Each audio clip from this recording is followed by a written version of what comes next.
నమస్తే, welcome to our channel. నేను పద్మిని. ప్రస్తుతంతో పాటు ప్రముఖ ఆధ్యాత్మికవేత్త, శ్రీ విద్య ఉపాసకులు, ఆస్ట్రోన్యూమరాలజిస్ట్, ఎనర్జీ వాస్తు స్పెషలిస్ట్ శ్రీమతి జయప్రద గారు మనతో పాటు ఉన్నారు. మాట్లాడదాం. నమస్కారం అండి. నమస్తే అమ్మా. శ్రీమాత్రే నమః.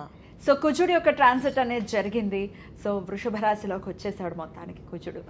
45 రోజుల పాటు ఉండేటటువంటి ఈ కుజుడు ద్వాదశ రాశులకి కూడా ఎటువంటి ఫలితాలను ఇవ్వబోతున్నాడు. అలాగే జూలై మాసం ఓవరాల్గా అంటే సూర్యుడు మారుతాడు, శుక్రుడు మారుతాడు, గ్రహాలు కొన్ని అంటే ఫాస్ట్ మూవింగ్ గ్రహాలు మారుతూనే ఉంటాయి. కాబట్టి ఈ జూలై మాసంలో ద్వాదశ రాశులకి ఎలా ఉంటుందో మీ ద్వారా తెలుసుకోవాలనుకుంటున్నానండి, చెప్తారా?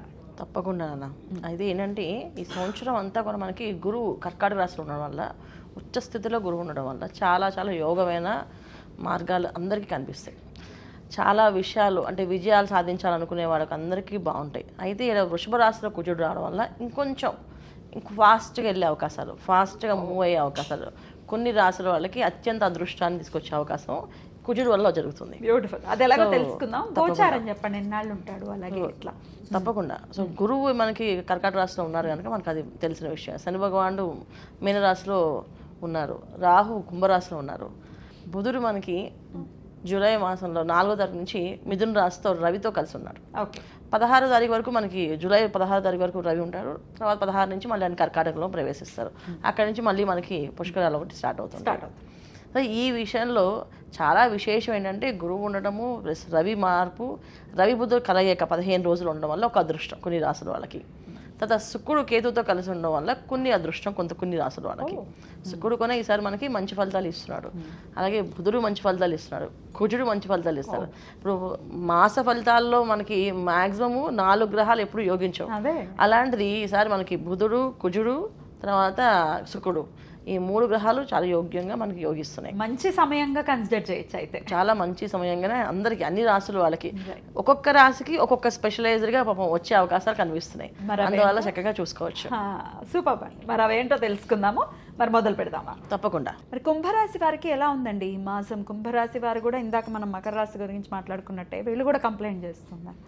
లైఫ్లో చాలా హర్డల్స్, చాలా డిలే, ఇవన్నీ అంటూనే ఉన్నారు. ఎప్పుడు మారుతుంది అసలు వీళ్ళకి టైం?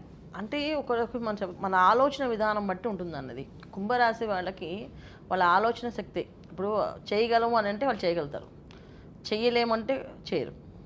ఇప్పుడు మన కుంభరాశి అంటే కుండలా కనిపిస్తుంది కదా, ఆ కుండ చోరుని చూస్తే ఏమనిపిస్తుంది మనకి? దాంట్లో నీళ్ళు ఉన్నాయి లేవో మనకు తెలియదు. దగ్గరికి వెళ్తే దానికి కదిపితేనే ఖాళీగా ఉంది లేదా నిండుగా ఉంది. సో వీళ్ళ ఆలోచనలు పాజిటివ్గా పెట్టారా అన్ని పనులు విజయం సాధించేస్తారు వీళ్ళు. వీళ్ళ ఆలోచనలు నెగిటివ్ పెట్టారా అన్నిటో నెగిటివ్, ఖాళీ ఖాళీ ఖాళీ ఖాళీ అది. సో వీళ్ళకి మాత్రం కుంభరాశి వాళ్ళకి మాత్రం ఎప్పుడు కూడా చెప్తాను, మీకు ఏదైనా పని అవ్వాలంటే ఆ పని అవుతుంది అని చెప్పి మాటలతో పని చేయడం మొదలుపెట్టండి. కానీ పని అయితేనే చేద్దాం అనుకుని చాలా వరకు కొంతవరకు బద్దకిచ్చేస్తారు. అది అవుతుందని చెప్పండి, గ్యారంటీ అయితే నేను చేస్తాం అని చెప్పడం వల్ల అది అవ్వదు. సో అదొకటే కాకుండా కుంభరాశి ఈ సంవత్సరం ఏంటంటే రాహు ఇంపాక్ట్ ఉంది, శని భగవాన్ ఒక ఇంపాక్ట్ ఉంది. దీనివల్ల ఏంటంటే మాయలో పడ్డం, మోసపోవడము, ఆలస్యము, అడ్డంకలు. పెద్ద గ్రహాలు మేజర్ గ్రహాలు ఉన్నప్పుడు ఆ రాశి నుంచి బయటపడడం అంత ఈజీ కాదు వాళ్ళకి. ఆ రాశి వాళ్ళకి కొన్ని కష్టాలు ఖచ్చితంగా ఉంటాయి. వాటి వల్ల ఇప్పుడు బాగుంటే ఆ ఫలితాలు వెలుగు వస్తాయి. ఇప్పుడు చూడండి, ఒక కాంతి జ్యోతి మనం వెలిగించాం, రూమ్ అంతా వెలుగు వస్తుంది. కానీ అదే ఒక జ్వాల వెలిగించాం, రూమ్ అంతా వేడి అయిపోతుంది, మనకు వేడి తగులుతుంది, తగులుతుంది గట్టి పడితే. సో ఆ విధంగా కుంభరాశిలో పెద్ద పెద్ద మేజర్ గ్రహాలు ఇవి, రాహు కానీ శని భగవాన్ కానీ పెద్ద పెద్ద గ్రహాలు. ఈ గ్రహాల ఇంపాక్ట్ అనేది ఖచ్చితంగా ఉంటుంది వీళ్ళ మీద. దాని నుంచి బయటపడాలంటే ఒకే ఒక చేయడం ఏంటంటే దేవత ఆరాధన. ఇంట్లో ఏదో ఒక పూజ చేసుకోవడం, ఒక వారానికి ఒక ఉపవాసం ఉండడము, గుడికి వెళ్ళడం. ఇది చేయడం వల్ల ఏంటంటే దేవతా శక్తి ఏర్పడినప్పుడు అప్పుడు ఏ శక్తి అయినా దేవతా శక్తి ముందు తక్కువే కదా, దైవశక్తి ముందు. సో దైవశక్తిని తెచ్చుకోవడం వల్ల వీళ్ళకి అన్ని పనులు విజయవంతం అవుతాయి. అయితే ఎర్లీ మార్నింగ్ లేవడం వల్ల అలవాటు చేసుకోవాలి ఈ మాసంలో వీళ్ళు సిస్టమేటిక్గా ఎర్లీ మార్నింగ్ లేవడం. చాలా మంది మేము ఎర్లీ మార్నింగ్ లేస్తాం కానీ మాకు ఫలితాలు లేకుండా చెప్తున్నారు. ఎర్లీ మార్నింగ్ లేవడం అంటే లేచి అలా పాచిబట్టలతో ఉండడం కాదు, లేచి స్నానం చేసి చక్కగా సూర్య నమస్కారం చేయడం వల్ల ఉన్నతమైన స్థానం. ఇప్పుడు మనకు ఒక లీడర్గా కావాలంటే రవి భగవాన్ ఒక అనుగ్రహం కావాలి. రవి జాతకంలో ఎక్కడున్నాడు చూస్తేనే మనకి ఏ స్థానంలో ఉద్యోగాలు వస్తాయి, అసలు గవర్నమెంట్ ఉద్యోగాల్లోకి వెళ్తామా, అసలు చదువుతామా, చదువు అనేది వస్తుందా, ఆ చదువు ఎవరికైనా ఉపయోగపడుతుందా అనేది తెలుస్తుంది కదా మనకి. సో రవి భగవాన్ ప్రత్యక్షంగా కనిపిస్తారు రోజు మనకి. సో కుంభరాశి వాళ్ళు ఎప్పుడు రవి భగవాన్ ఎక్కువ పూజించడం వల్ల వీళ్ళకి అన్ని అనుకూలంగా ఉంటాయి. ఇది చేయడం. ఈ మాసంలో వీళ్ళకి రవి యొక్క ఫలితాలు బాగున్నాయి. సో వీళ్ళు ఏదైనా సాధించాలన్నా, ఏదైనా పోటీ పరీక్షల్లో ఉన్నా, ఏదైనా వ్యాపారాల్లో అభివృద్ధిలో కావాలన్నా, తర్వాత ప్రమోషన్స్ కావాలన్నా రవి బుధులు ఇద్దరు వీళ్ళకి ఈ మాసంలో సాయం చేసే అవకాశం ఉంది ఈ కుంభరాశి వాళ్ళకి. అందుకే దీన్ని వీళ్ళు ఉపయోగించుకోవచ్చు.